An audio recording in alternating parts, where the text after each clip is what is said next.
Olá, tudo bem? Vamos para mais uma aula de História Contemporânea aqui no nosso canal, O Conhecimento Liberta para a Realidade.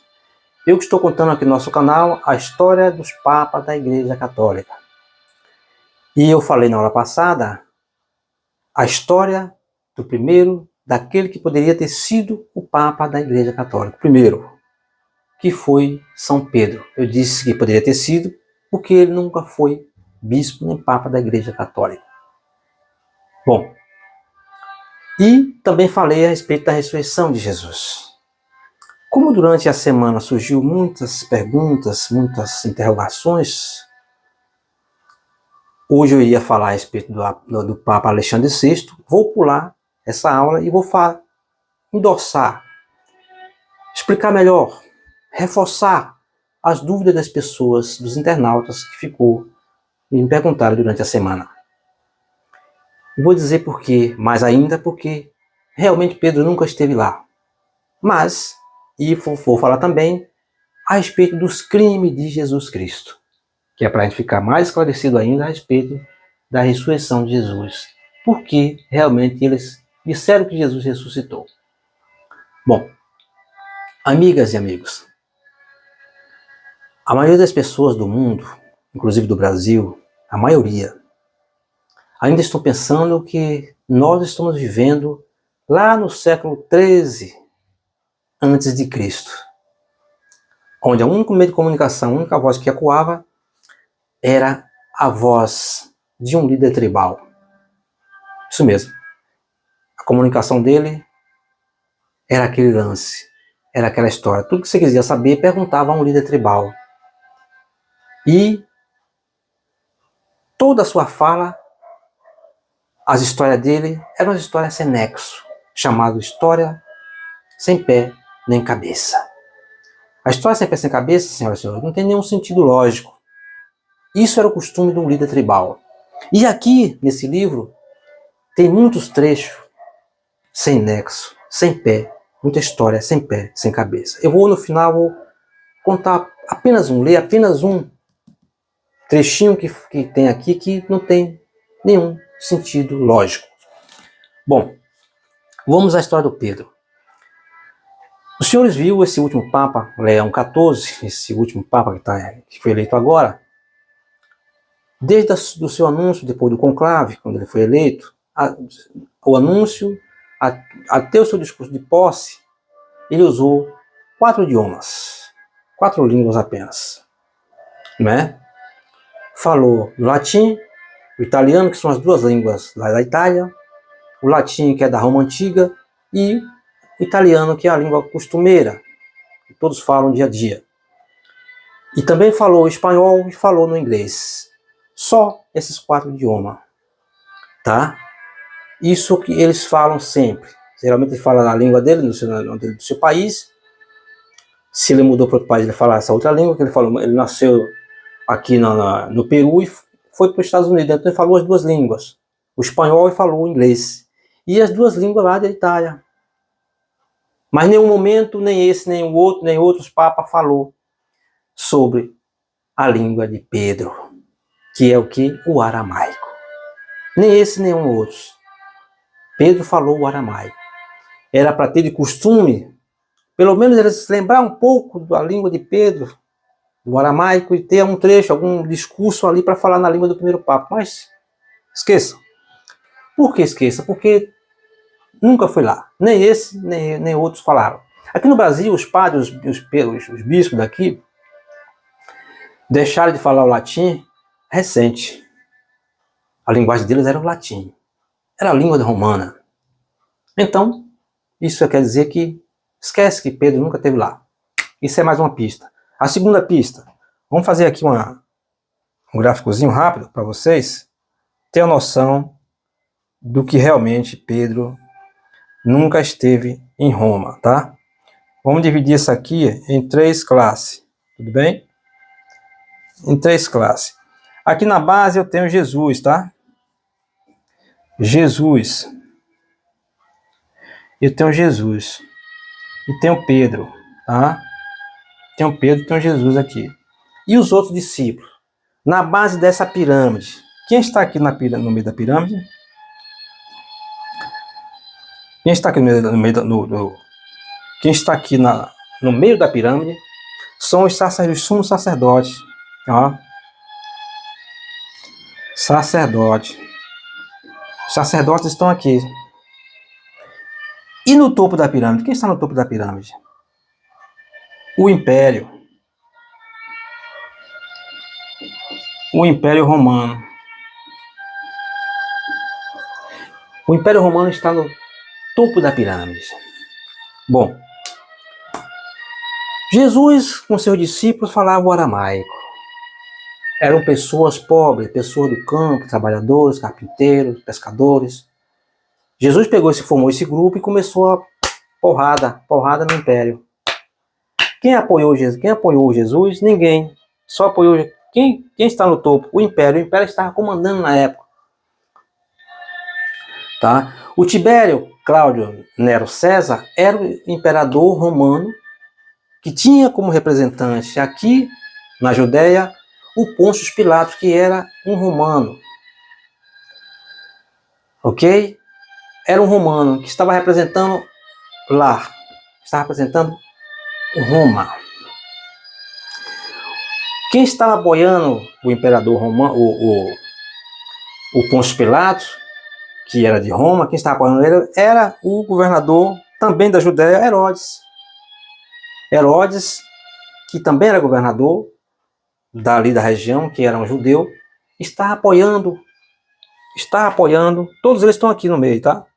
Estava apoiando o Roma, que Roma estava explorando as pessoas, as terras, a agricultura, o minério, nessa época de Jesus.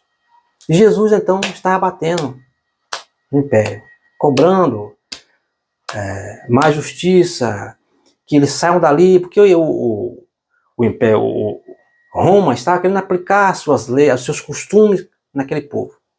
Por isso, os crimes de Jesus Cristo. Por isso, eles foram, o imperador, que era o Tibério, cobrou da região, cobrou do governador, desse governador, o Herodes, punição para esse grupo que estavam apertando o império. Então o governador Pôncio Pilatos chamou o Herodes, chamou outros indivíduos e vamos condenar esse senhor. Como eles, senhoras e senhores, você sabe que em uma ditadura, em um país ditador, ninguém pode bater de frente com nenhum ditador. Só tende a perder. E Jesus, coitado, eram pessoas humildes. Então sobrou para Jesus. Por isso os crimes de Jesus. Vamos ver aqui qual foi os crimes de Jesus. Jesus foi condenado pelo Sinédrio. O Sinédrio era um tribunal judaico. O Sinédrio era a corte e o legislativo da antiga Israel. Os membros do Sinédrio eram juízes judeus e os seus membros eram da elite sacerdotal e os nobres. Era isso aí. Então, os juízes, o sumo sacerdote, estava aqui na coluna do meio, estava apoiando o império. Então Jesus foi condenado em um tribunal de exceção, como se fosse um tribunal de Haia, como se fosse um tribunal de Nuremberg, na Segunda Guerra Mundial, onde todos os seus aliados de Hitler, que cometeram crime contra a humanidade, genocídio, holocausto, foram julgados à rebelia, sem direito à defesa, lá em Nuremberg. E eles trataram Jesus como se fosse um criminoso de guerra. E foram julgados nesse tribunal chamado Sinédrio, por 71 indivíduos. Jesus chegou lá sem uma defesa, não teve nenhuma defesa. Jesus nem pôde se defender por conta desses crimes que eu vou ler para os senhores aqui agora. O primeiro crime de Jesus: violar a lei do sábado ao realizar curas. Esse é o primeiro crime. Crime número 2, ameaçar e destruir o templo judaico. Crime número 3, praticar feitiçaria e exorcismo por meio de demônios. Crime número 4, se declarar o Messias. E o quinto crime é blasfemar. Esses são 5 crimes religiosos. Agora tem mais 3 crimes, que é o crime político. Foram outros crimes entre todos. Declarar-se rei. Esse é um crime político. O que representava um desafio à autoridade de César. Quem era César? Era o Tibério Cláudio Nero César. Era um político, militar, romano, o imperador romano, ditador. Bom, vamos para o 8º e último crime: incitar o povo a não pagar imposto. Isso eram os outros crimes que Jesus, segundo o Sinédrio, cometeu. E lá nessa época de Israel, senhoras e senhores, quem cometesse um desses crimes aqui era condenado à morte. E segundo o Sinédrio, segundo o sumo sacerdote, quem matou Jesus foi a própria igreja na época lá de Israel, por conta desses crimes aqui. Então, como é, senhoras e senhores, aí dá para vocês perceber, como é que alguém que comete tantos esses crimes, que é condenado como se fosse um tribunal, um criminoso de guerra, como é que alguém comete esse crime, é condenado à morte de cruz, como todos conhecem, e esse ditador romano pega um ajudante de Jesus, classe baixa, um trabalhador que só fala o aramaico, para levar para seu ninho. Senhoras e senhores, pasme. E as pessoas até hoje acreditam nisso. Então, não, nunca foi, por conta de muitas coisas, além dos que eu estou falando para os senhores. Não foi por isso, e outras coisas mais. Então é muito grave, senhoras e senhores, o que essa tal igreja faz. Com aqueles prédios, aquele luxo que nós vimos. Mas eles fizeram isso, disseram isso, que era para continuar, né? Eles disseram que Jesus ressuscitou, que era para continuar. Isso nós vamos ver na nossa próxima aula a respeito desse Alexandre VI. Que era para continuar a enganar os fiéis, as pessoas que tinham Jesus como Salvador, como Deus. Tinha que fazer isso para poder as pessoas continuar acreditando e eles continuar a roubar a terra das pessoas mundo afora. Tá? Então, a história da ressurreição é essa. Alguém que está no comando, um ditador que está comandando um país, você não pode ir de frente, bater de frente com ele, porque ele mata você, mata a sua família inteira. Hoje eles fazem isso, imagina naquela época, senhoras e senhores. E eles criam qualquer narrativa. Qualquer narrativa eles criam para poder manipular as pessoas. Então isso tudo foi história da carochinha, só para continuar a sua missão de enganar as pessoas mundo afora. E até hoje está aqui. Agora vamos aqui, como eu falei, a respeito do líder tribal, a história sem pé, sem cabeça, que não tem nenhum neco, nenhum sentido se falar isso aqui. Olha só, até hoje se fala nisso aqui. Até hoje existe líder tribal, na época do século XXI, com história sem nexo, que passa para você história sem pé, sem cabeça, e vocês acreditam. Existe um senhor aí com o nome de Frei Gilson, um rapaz que apresenta nas redes sociais com o nome de Frei Gilson. Ele tem milhares de seguidores nas redes sociais. E outro dia ele disse num discurso dele que a mulher está sendo empoderada, que Deus fez a mulher para ser auxiliar do homem, tá? Esse senhor, meia-noite, tinha mais de 500 mil pessoas na sua live.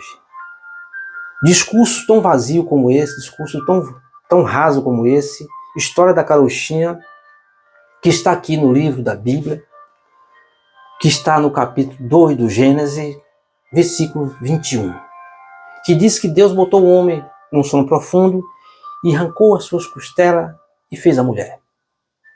Olha só, isso aqui está nesse livro. Então isso são histórias, senhoras e senhores, escritas na época dos líderes tribal. Hoje nós conhecemos diferente. Hoje nós sabemos que Isso tudo é história sem nexo, história sem pé, sem cabeça. Porque hoje, senhoras e senhores, nós sabemos que a ciência é que nos dá toda a dica de como é feito um homem e uma mulher, como é feito a cadela e um cachorro, como é feito um pássaro, fêmea e macho. Qualquer espécie animal vivo é feito por duas células. No caso do homem, essa célula, senhoras e senhores, representa o quê? Isso aqui. Isso aqui é um esperma. Isso aqui é um ovo. Um óvulo feminino. Esse gameta masculino, gameta feminino. Tudo bem? Esse gameta possui X e Y. Esse gameta possui X e X. É isso que se chama cromossomos. Quando um X do homem vai com um X da mulher, isso é um menino. Menino.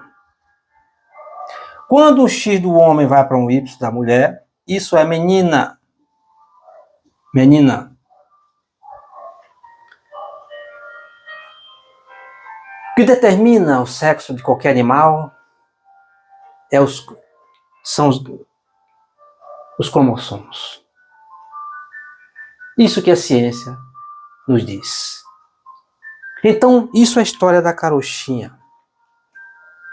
Você dizer que Deus, que ninguém sabe, nunca viu, espírito, arranca, bota o homem para dormir já adulto e tira e faz. Então, isso é a história da carochinha. É por isso que eles continuam grandes e vocês pequenos. Porque eles deveriam revisar esses trechos. Outra coisa grave, isso aqui, é por isso que o homem está empoderado. Ele diz que a mulher está empoderada? Não. Quem está empoderado é o homem. Por que está acontecendo tanto feminicídio? Por que será? Tantas mulheres morrem. Ela se separa de um homem mau, de um cara perverso, não quer mais aquela relação, ele vai lá e mata, tira a sua vida. Porque ele está empoderado por isso aqui. Se ele é o machão, se ele é a mulher veio dele, então eu posso mandar, eu posso fazer dela o que eu quero. Eu sou o dono dela, ela saiu de mim. Então isso aqui é que tem que ser revisado. Muitos trechos aqui, isso aqui é que tem que ser revisado. Por isso que acontece muitas coisas. Assim acontece com outras coisas, mas aqui. Isso é só um pequeno trecho, para que vocês entendam como as coisas mudaram. Então, senhoras e senhores, se os senhores ficarem pensando nessas histórias sem nexo, o mundo nunca vai mudar. São pequenas coisas que nos revelam grandes coisas. Bom, a nossa aula de hoje vai ficando por aqui. Eu me alonguei demais. Até o nosso próximo encontro. Um abraço. Deixe seu like, seus comentários. Inscreva no nosso canal. Para aumentar nosso alcance e chegar a mais pessoas. Um abraço. Até breve. Tchau, tchau.